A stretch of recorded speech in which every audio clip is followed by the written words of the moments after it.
Aurreko bideoetan ikasi dugu nola egin lan estatistikoa lagin bat dugunean. Maiztasun taulak eginda, grafikoa eta parametro estatistikoak GeoGebra berak automatikoki ematen dizkigula ikusi dugu. Balio eta parametro estatistiko bakoitzak komando bati esker kalkula dezakegu zuzenean. Badakizu komandu guztiak ikusi nahi badituzu, sartu eremu honen eskumaldean dagoen triangelo honetan klik egiten baduzu, multzoak agertzen zaizkizu hemen, komandu guztiak multzotan jarrita. Estadistikako komandoak hauek dira. Baina guzti horietatik zeintzu dira guk erabiliko ditugunak, gu momentuz aldagai bakarrarekin egingo dugu lan. Hemen irekita ditugu leiho algebraikoa, ikuspegi grafikoa eta kalkulu horria. Aldagai bakarreko banaketa estadistikoa daukagunean, hauesek izango dira gehien erabiliko ditugun komandoak. Variantza, batazbestekoa, batu agindua, desbidarpen estandarra, lagina, maiztasuna, mediana, moda, pertsentillak eta kuartillak, lehenengo eta hirugarren kuartillak. Bakoitza zenmotatako parametro edo zertako erabiltzen den beste zutabenetan daukazu adierazita. Hemen daukagu adibide bat. Hauek dira DBH-ko laugarren mailan lehenengo ebaluazioan 5 aldeetan ateatako nota guztiak. Gela bakoitzan 20 ikasle daude eta hauek dira matematikako notak. Datu guztiekin batera egin ahalko genuke lan eta datu isolatuak bezala landuta modu ordenatuan parametro estadistiko guztiak. Hemen alfabetikoki ditugu ordenatuta. Berez, normalean hasiko ginateke zentralizazio neurriak kalkulatzen, kokatze neurriak kalkulatuko genituzke geroxeago, eta azkenik sakabanatzen neurriak. Horretarako datu guzti horiek hartu eta aukeratu eta zerrenda bezala kokatu behar ditugu eremu algebraikoan.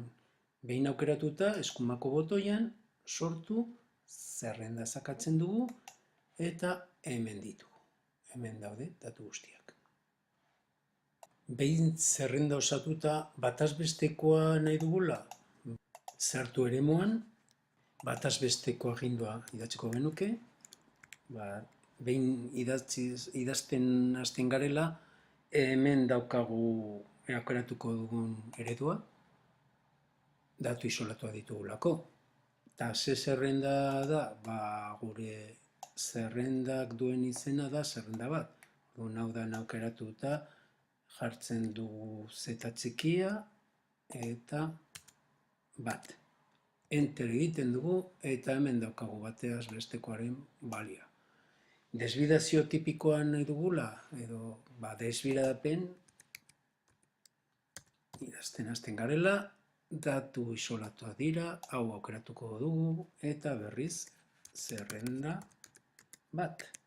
Enter, eta hemen daukagu desbidazio tipikoaren balioa.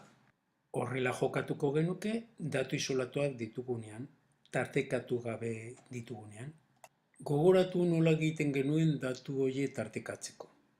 Kasu honetan, tarteak horrela egongo ziren osatuta. Tarte honetan sartuko ziren 0 eta 1 nota, 2 eta 3 nota, eta 4, 5 eta 6 nota, 7 eta 8 nota, eta 9 eta 10 nota.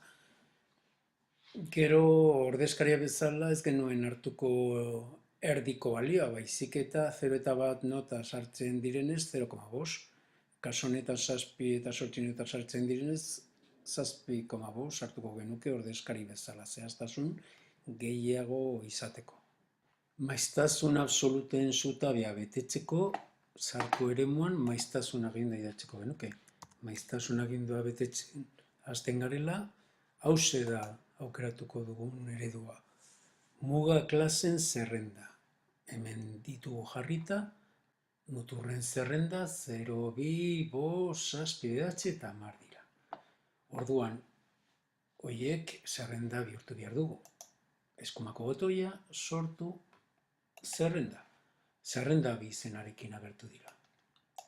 hemen txigitugu. Orduan, hemen hori da hemen idatzi behar duguna, zerrenda bi.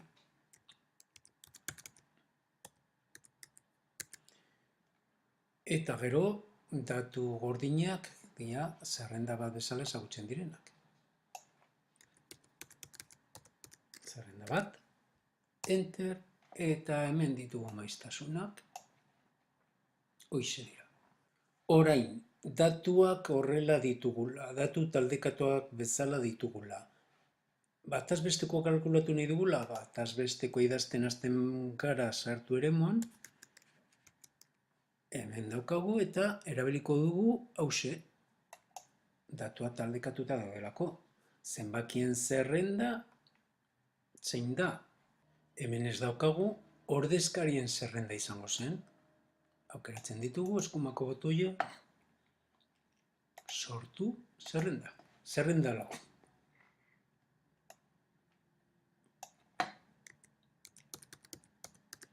Zerrenda lau idatzeko genuke, eta maiztasunen zerrenda hori bai daukagula eginda, zerrenda 3 izena zokana.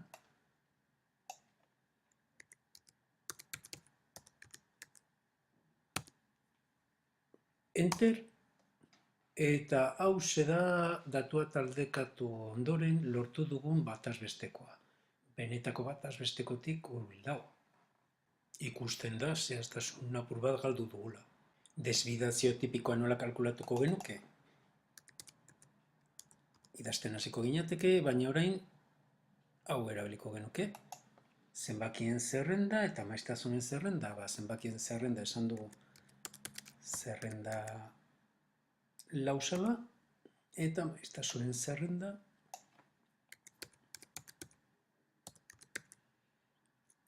hiru. Enter. Hemen daukazu. Lehen datu guztiekin lortutako hauxe da. Orduan aldea txikia da. Bukatzeko lagina agindu honen erabilera aipatuko dizut. Ze egoeratan erabiliko dugu lagin bat ateratzearena?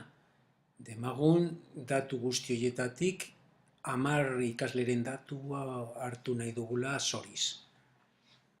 Eta zertarako izan daiteke interesgarria 100 nota horietatik 10 notako lagina hartzea?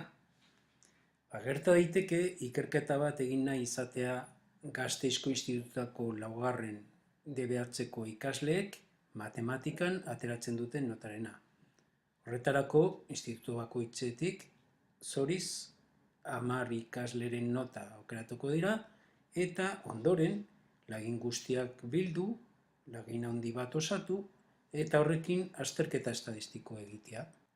Populazio honetatik, hau da, nota guztietatik lagin bat ateratzeko agindua hauxe izango da, lagina. Eta idazten dugu eta hauxe da aukeratuko duguna. Zerrenda bat,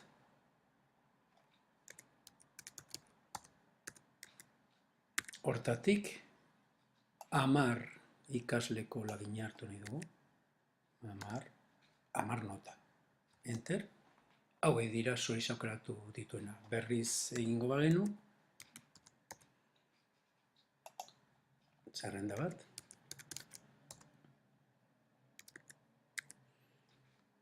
Hamar. Hor daukagu beste lagin bat, zoriz hartuta. Bi lagin hauetan danak aprobatuta agertu dira, baina ez da zertan izan behar. Enter. Hemen ja agertzen da suspenso bat, hemen beste suspenso bat hor. Ariketa bat proposatzen dizut orain. Demagun 4. mailako gela guztietan galdetu zaiela 10 ikasleri zenbat ordu ematen duten sare sozialetan. Eguneko zenbat ordu sartzen duten. Galdetu zaie. Hauek izan dira erantzunak, horiekin egin kalkulo guzti hauek.